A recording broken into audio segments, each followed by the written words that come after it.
নমস্কার বন্ধুরা, আজ আমি পঞ্চতন্ত্রের একটি ছোট গল্প পড়ে শোনাবো। গল্পটির নাম রাজা চিরদাতা। সে অনেকদিন আগের কথা। চিরপুরনগরে এক রাজা ছিলেন, তার নাম ছিল চিরদাতা। তিনি খুবই ভালো বিচক্ষণ মানুষ ছিলেন, কিন্তু তিনি ভালো হলে কি হবে, তার অনুচরেরা কেউই ভালো ছিল না। সে রাজার এক ভৃত্য ছিল, তার নাম হলো প্রসাদ। সে অন্য দেশ থেকে এসেছিল রাজার বাড়িতে কাজ করতে। তার প্রায় 5 বৎসর অতিক্রান্ত, তবু সে কোনো টাকা পয়সা পেল না। তার সঙ্গে আরো 2 বন্ধু এসেছিল কাজ করতে, তারাও কোনো টাকা পয়সা পায়নি। এমনকি জরুরি কোনো দরকারেও তাদের বেতন দেওয়া হলো না।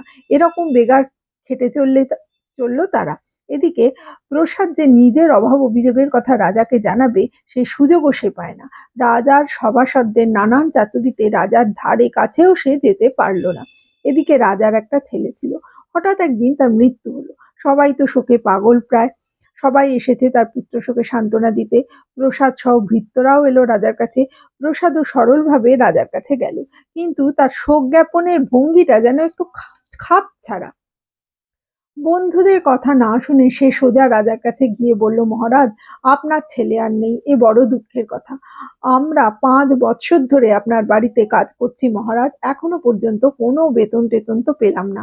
মনে মনে এই আশা ছিল আপনি না দিলেও আপনার ছেলে আমাদের সব পাওনা গন্ডা মিটিয়ে দেবে, কিন্তু ভগবান যখন তাকেই টেনে নিলেন তখন আর কেন। এবার আমাদের বিদায় দিন মহারাজ, আমরা বরং দেশে ফিরে যাই, সেখানে যা হোক করে দিন চলে যাবে। এই বলে প্রসাদ রাজাকে প্রণাম করে চলে গেল। 2 বন্ধুকে সঙ্গে নিয়ে সে রাজবাড়ি থেকে পথে বেরিয়ে পড়ল। এদিকে প্রসাদ ও তার 2 বন্ধু বেরিয়ে যেতেই রাজার মনে বিস্ময় জাগলো। ভৃত্যরা যে বেতনপত্র কিছু পায় না, সে কথা তিনি কিছুই জানতেন না।